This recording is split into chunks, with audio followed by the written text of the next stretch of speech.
शिवोऽहं शिवोऽहं शिवोऽहम्। ॐ सच्चिदानन्दरूपाय विश्वोत्पत्त्यादिहेतवे तापत्रयविनाशाय श्रीकृष्णाय वयं नमः। श्रीकृष्णाय वयं नमः। ॐ अखण्डानन्दबोधाय शिष्यसन्तापहारिणे सच्चिदानन्दरूपाय तस्मै श्री गुरवे नमः। तस्मै श्री गुरवे नमः। पूर्व प्रसंग में आपने श्रवण किया अद्वैतवाद अति उत्तम है, इसलिए साधकों को द्वैतवाद का त्याग करना चाहिए। अद्वैत का स्वरूप श्रवण किया। परमात्मा सब में ओतप्रोत है।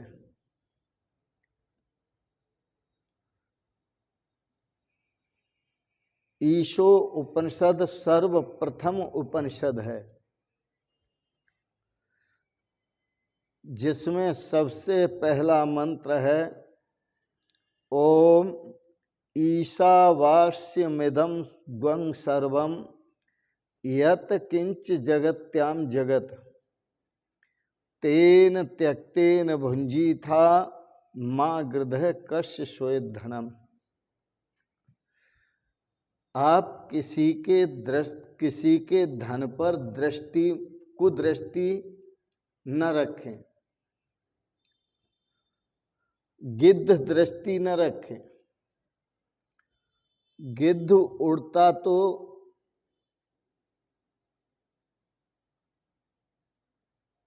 काफी ऊपर है,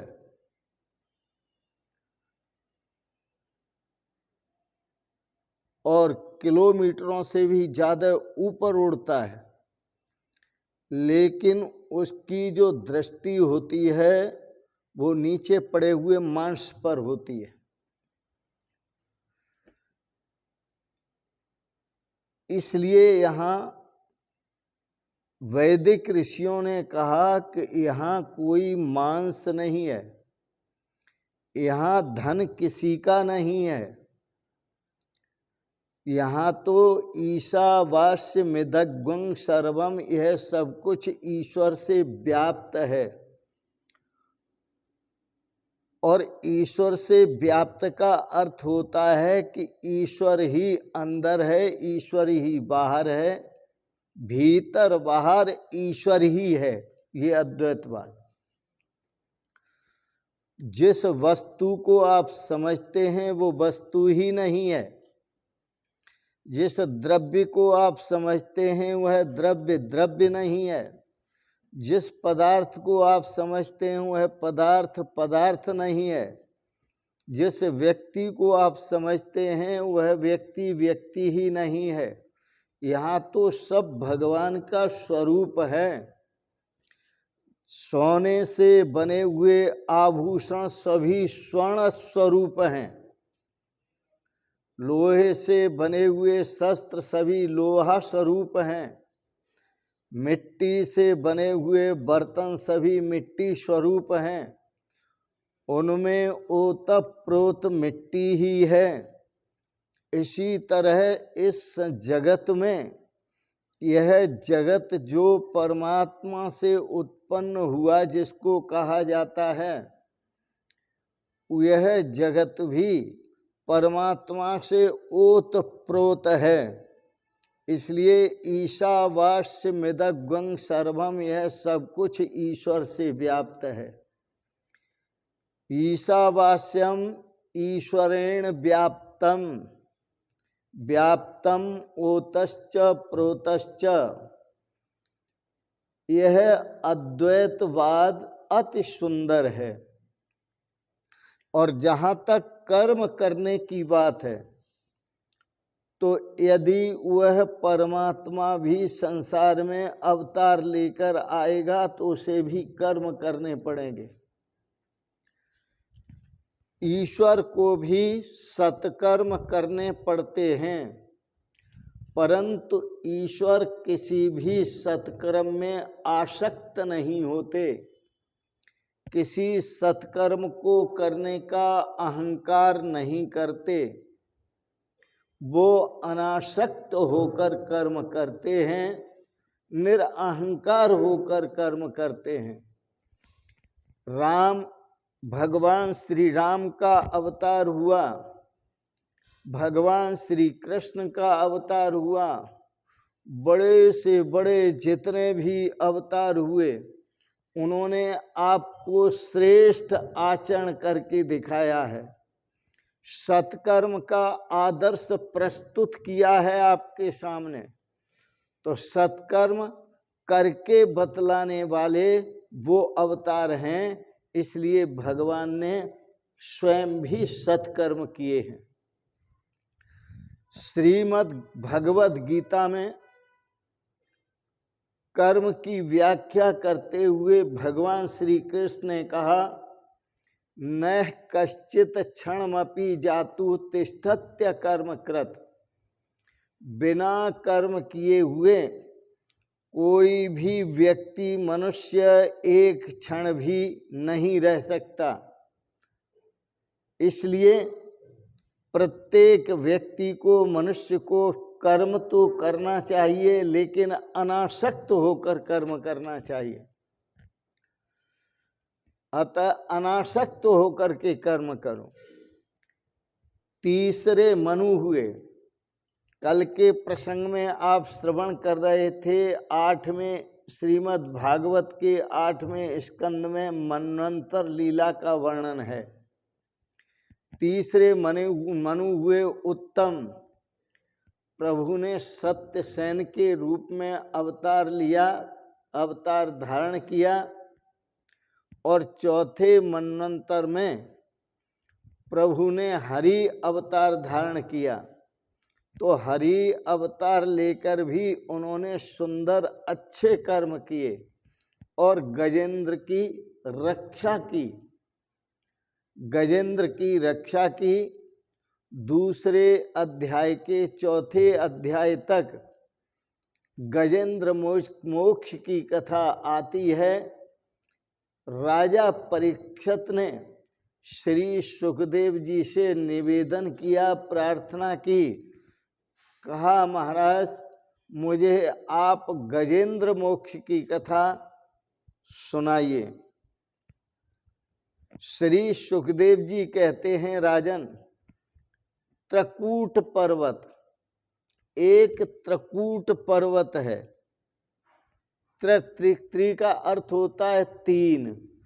त्रकूट, कूट का मतलब संघात स्वरूप। त्रकूट पर्वत है, वहाँ एक बहुत बलवान हाथी रहता था। उसके कई पत्नियां थीं और कई पत्नियों के साथ काम क्रीड़ा करता रहता था।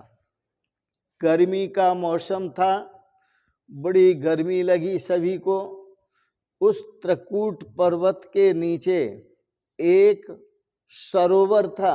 उस सरोवर में वह गजेंद्र हथनियों के साथ स्नान करने आया और स्नान करते हुए हथनियों के साथ काम क्रीड़ा करने लगा।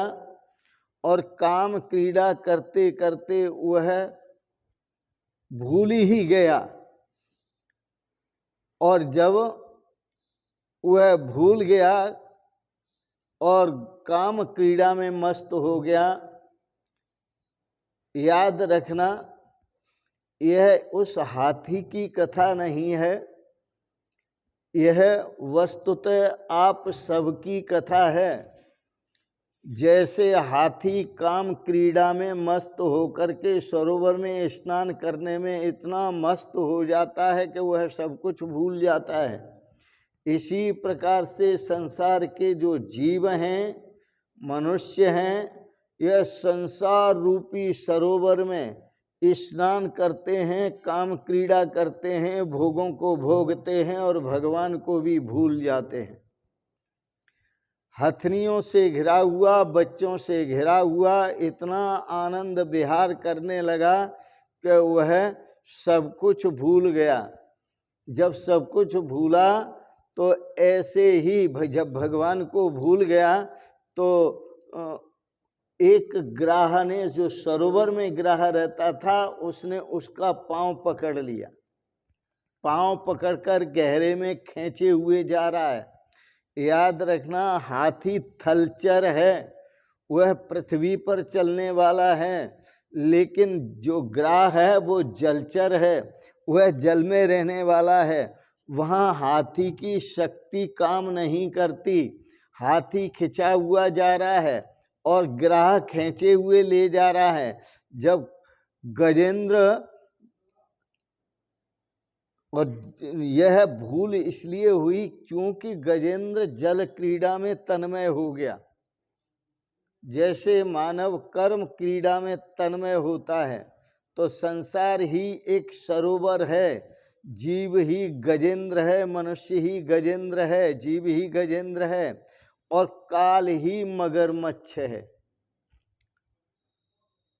यह काम क्रीड़ा में मनुष्य जब गाफिल होता है तो वह ग्राह इसके पांव को ग्रसता है। इसका अर्थ इतना ही है कि ग्राह मौत रूपी ग्राह, सबसे पहले मनुष्य के पैरों में कमजोरी आती है और पैरों से चला नहीं जाता, बैठा नहीं जाता, उठा नहीं जाता, हिला नहीं जाता और वह मुश्किल में पड़ता है। तो समझ लो कि मौत रूपी ग्राह ने उसके पैर जकड़ लिए, जैसे हाथी का पांव पकड़ लिया।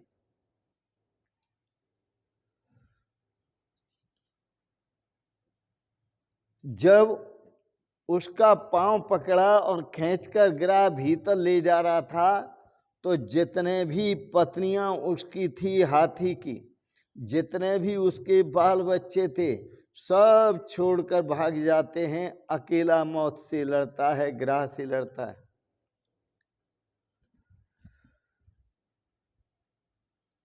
जब काल पकड़ता है तो मानव का भी, जीव का भी कोई साथ नहीं देता। तब उसे याद आता है, आए भी अकेले और जाएं भी अकेले। अकेले आए थे, अकेले जा रहे हैं और अकेले मौत से लड़ रहे हैं। वहां कोई उसका सहायक नहीं होता, कोई संगी साथी न हुआ, मर के बजज तेरे कफन, पहली मंजिल से ही हर एक जुदा यार हुआ।